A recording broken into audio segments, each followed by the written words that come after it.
ഓർമ്മകൾ ഒരുപാട് കണ്ണീർ മഴയായി നിലാവിൽ നിൻ രൂപം മായും നിതാ ദൂരെ എൻ ഹൃദയം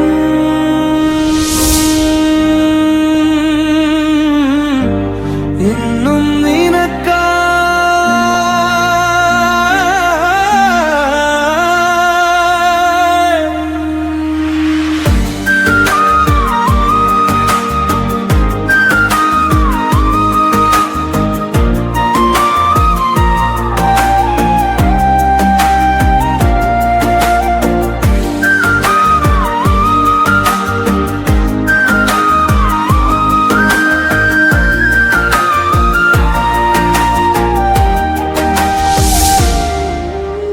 ഓർമ്മകൾ ഒരുപാട് കണ്ണീർ മഴയായി. ഹലോ, സന്ദീപേട്ട എവിടെയാ? ഞാൻ ഗസ്റ്റ് ഹൗസിലാ ഉള്ളത്. എന്താ കിഷൻ ഈ രാത്രിയിൽ വിളിച്ചേ? സന്ദീപേട്ട, എനിക്ക് സന്ദീപേട്ടനൊന്ന് നേരി കാണണം. ചില പ്രധാനപ്പെട്ട കാര്യങ്ങൾ പറയാനുണ്ട്. എന്താ കിഷൻ, എന്താ പ്രശ്നം? അത് പിന്നെ ഞാൻ പറഞ്ഞല്ലോ സന്ദീപേട്ട, ചില ഗൗരവമുള്ള വിഷയങ്ങളാ. അത് ഫോണിൽ കൂടി ഇപ്പൊ പറഞ്ഞാൽ ശരിയാവില്ല. ചേട്ടൻ നാളെ ഗസ്റ്റ് ഹൗസിലുണ്ടാവുമല്ലോ? ഞാൻ നേരിട്ട് അങ്ങോട്ട് വരാം, നമുക്കൊന്ന് കാണണം. അല്ല കിഷ, എന്താ പ്രശ്നം എന്നൊരു ഹിന്റെങ്കിലും പറഞ്ഞൂടെ? സന്ദീപേട്ട, അത് അത് അത് ഞാൻ പറയാം. പക്ഷെ ഇപ്പോൾ ഈ സാഹചര്യത്തിൽ എനിക്ക് സന്ദീപേട്ടനോടൊന്നും പറയാൻ പറ്റില്ല. നമുക്ക് നാളെ നേരി കാണാം. എനിക്ക് സന്ദീപേട്ടൻ്റെ ഒരു ഹെൽപ്പ് വേണം. ഞാൻ നാളെ വിളിച്ചിട്ട് നേരിൽ വരാം. ഓക്കെ? ഓക്കെ.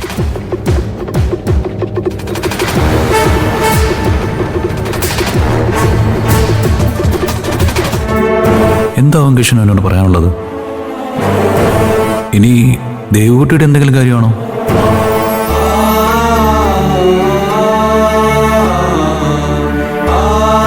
കിഷന്റെ ദേവകുട്ടി സ്വന്തം ചേച്ചിയെ പോലെയാണ്. അവൻ ഇത്രമാത്രം തിടുക്കപ്പെട്ട് എന്നെ വിളിക്കണമെങ്കിൽ തീർച്ചയായിട്ടും അവന് പറയാനുള്ളത് ദേവകുട്ടിയുടെ കാര്യം തന്നെയായിരിക്കും.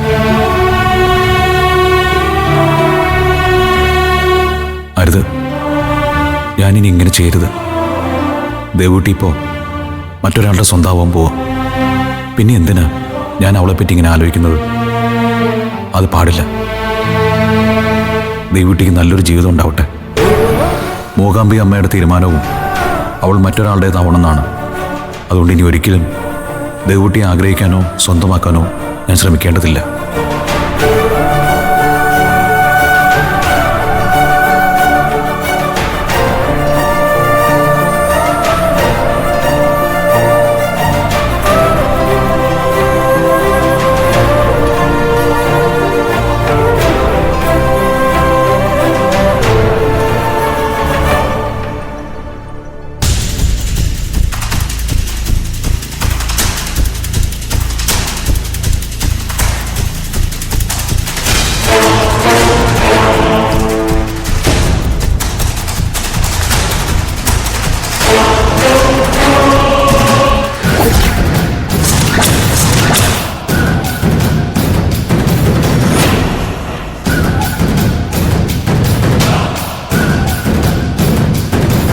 മുത്തശ്ശി ശാന്തമായി ഉറങ്ങിക്കോ.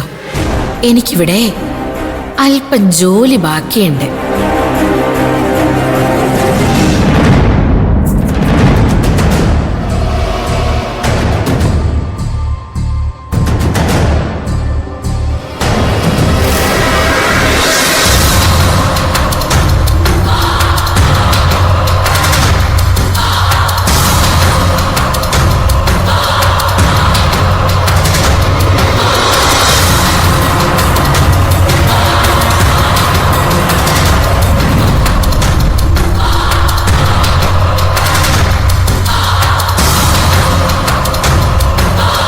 നിന്നെ വശീകരിക്കാനാണ് ഘോര എന്നെ ഇങ്ങോട്ട് പറഞ്ഞു വിട്ടേക്കുന്നത്.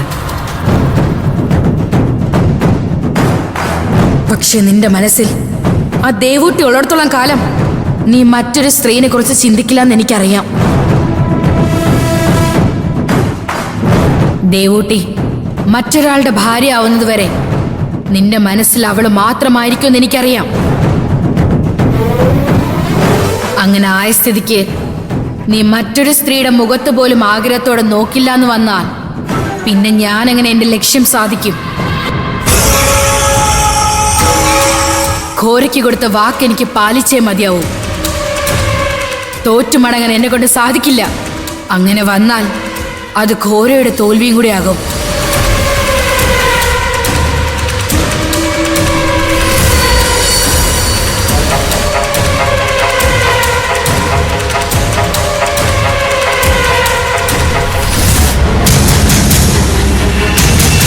ഘോര, ഇവനെ വശീകരിക്കാനുള്ള വഴി പറഞ്ഞു തന്നാലും.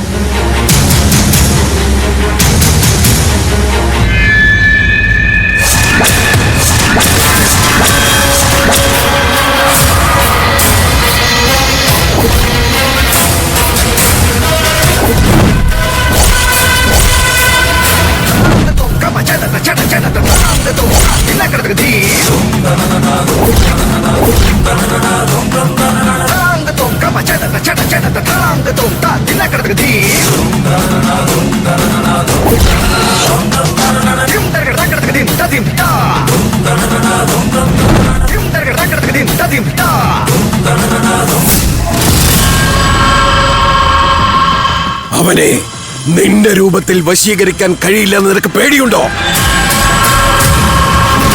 അങ്ങനെയാണെങ്കിൽ ഞാനൊരു ഉപായം പറഞ്ഞു തരാം. നീ ദേവൂട്ടിയായി മാറി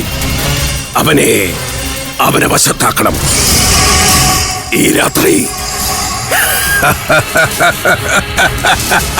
അവൻ നിന്റേതായി തീരണം.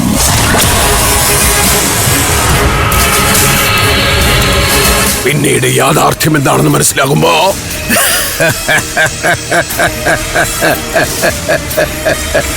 പാപഭാരം കൊണ്ട് അവന്റെ മനസ്സ് നീറണം. അന്യശ്രീയെ പ്രാപിച്ചതിന്റെ കുറ്റഭാരം താങ്ങാനാവാതെ അവന് ഭ്രാന്ത് പിടിക്കുകയോ